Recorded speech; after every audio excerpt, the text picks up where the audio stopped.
Here's some great action films that did a lot with very little. Demolition High. Demolition High is about Lenny Slater, played by Corey Haim. Slater's going through a normal day at high school, that is, until his school is overtaken by a group of terrorists led by the evil Luther, played by Jeff Kober. Slater then leads a small group of students to help fight back against the terrorists and stop them from blowing up the school. He's partially successful.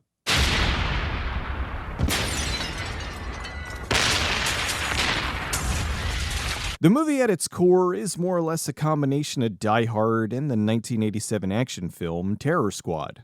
Much like the title suggests, there's a lot of explosions in the film. Demolition High stars Alan Thicke as Haim's dad, Dick Van Patten as General Wainwright, Rocky DeMarco as the sexy but evil terrorist Tanya, and Stacey Randall as Dugan. The movie was a low-budgeted direct-to-video film that was released on September 10, 1996. It did so well on home video and cable that it spawned the sequel, Demolition University, which was released about a year later in 1997. They at least gave him a better haircut for Part 2. Jim Wynorski is one of the many directors who got their break working with Roger Corman. Apparently, Corey Haim was quite a problem for the director. Haim was either 24 or 25 at the time, and they needed to have a full-time babysitter for him while filming. Haim was a huge star in the 80s, but was having issues in the 90s, largely due to his substance abuse problems. Before working on Demolition High, Haim was starring in The Double O Kid, where he had to have on-set medics at all times to keep him from going into withdrawal. Wynorski didn't return for the sequel, which ended up being directed by Witchboard's Kevin Tenney. Both films were written by Steve Jankowski. Demolition High did get a DVD release, and is currently available to stream on Plex and Freevee. Demolition University is there as well, and even on Amazon Prime. Demolition High is not on YouTube, but Demolition University is twice. Angel of Destruction. Angel of Destruction is a 1994 action film from director Charles Philip Moore. The movie stars Maria Ford, who was doing a ton of Corman films at the time, like Strip to Kill 2, Deathstalker 4, and Future Kick. The movie is kind of a weird mix. It's a gender-swapped remake of 1992's Black Belt, which itself was a ripoff of 1992's The Bodyguard. Although due to some internal problems, which I'll talk about in a bit, it goes in some different directions. It starts with Charlie Spradling playing undercover cop Britt Allwood. She's hired to protect a rock star who's being stalked by an obsessed fan. Britt's investigating things when she is brutally murdered. So they call in her stepsister Jo to continue the work and avenge her sister. Jo's being played by Maria Ford, wearing the standard police issue uniform. Apparently, Charlie Spradling was the original star of the film. However, part of the way through filming, she refused to do a scene where she'd be fighting a group of guys wearing only a thong, something that we saw in Firecracker and Angel Fist. So the script was rewritten to have Spradling's character killed off and bring in Ford to take over, who had no problem doing the sexy thong fight. This movie is awesome. I'm not even exaggerating when I say that this could be an unofficial Sonya Blade movie. It even ends with a stage fatality.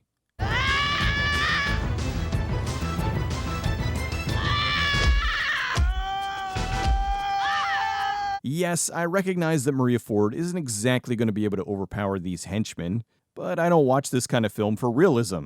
Beyond that, there is no girl boss BS here. It's just a pissed off sister who's beating the tar out of these insane ex-mercenary bad guys. She even has help when taking out the final boss. Mix that in with plenty of boobs, butts, explosions, kicks, punches, and everything else that makes for a good time. While I've been a fan of Charlie Spradling since Puppet Master 2, I really do feel that Ford was the better choice here. At 5'9", she towers over some of her co-stars. And since she has a black belt in martial arts, she does a lot of her own stunts. Not all of them, though.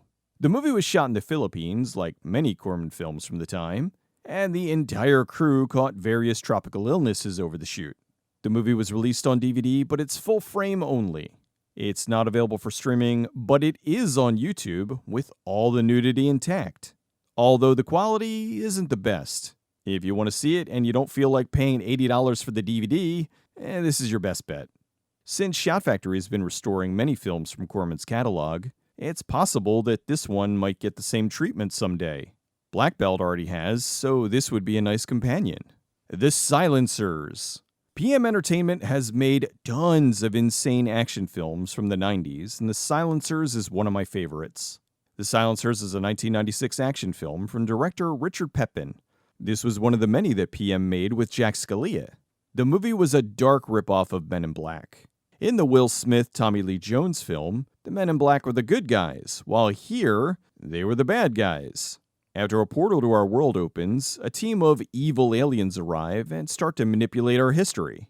They're responsible for assassinations, wars, and they control humanity by suppressing any info about aliens. Special Agent Rafferty finds out about this and sets out on a mission to expose the Men in Black and stop them from ruining the Earth. He does this by blowing everything up. If you know anything about PM Entertainment, you can expect an explosion about every 10 minutes. The movie was released on DVD, but it's out of print. It's not available for streaming, but it is on YouTube. Bare Knuckles. Bare Knuckles is a 1977 blaxploitation film from director Don Edmonds. The movie's about a bounty hunter, Zachary Kane, who's searching for a brutal serial killer in LA. How does he do this? By traveling all over and punching people in the face, repeatedly. Kane is the tough-as-nails, constantly training bounty hunter who also plays the flute. John Daniels plays the character of Black. Daniels previously starred in the blaxploitation films The Candy Tangerine Man and Black Shampoo. Because of the low budget, they often had really long takes and showed Kane just beating the crap out of people. The movie was made for about $50,000, which was low even for the 70s. However, that shows you don't always need giant budgets to make an effective film. The movie was shot without any permits, which is one of the ways they were able to keep the budget down. The movie's a personal favorite of Quentin Tarantino. He said it's one of the films that inspired him to get into filmmaking. In 2007, Tarantino showcased the film at his LA Grindhouse Festival. In Oakland, California, there's an event called Thrillville, which is an event that showcases some of the best B-movies of all time.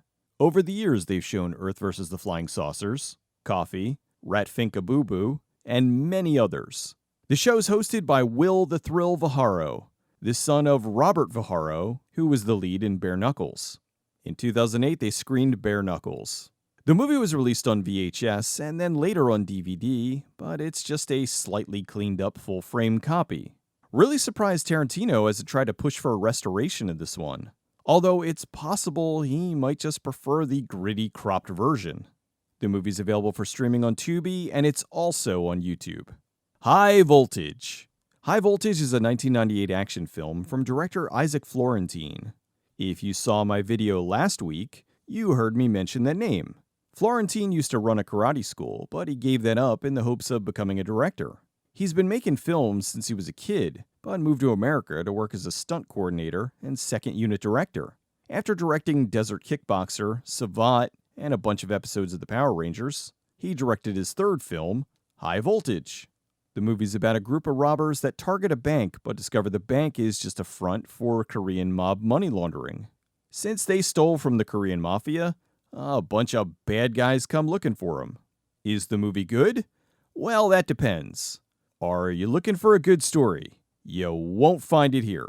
However, if you're looking for shootouts, knockdown, drag-out fights, and the occasional silly moment, you are in the right place. The movie's got a fairly well-known cast. Antonio Sabato Jr., Amy Smart, William Zabka, Lachlan Monroe, James Liu, and Bruce Lee's daughter, Shannon Lee. While some may turn their nose up at this kind of movie, I love it for delivering what the title promised. High voltage action. It's channeling a lot of John Woo. The story is there just long enough to give breaks in between the action scenes. The movie was released on DVD, but it's in full frame. The movie is currently streaming on Amazon, Tubi, and Freevee, where you can see it in widescreen. It is not on YouTube. That's 5 kick-ass action films. Haikiba! I'll see you next time.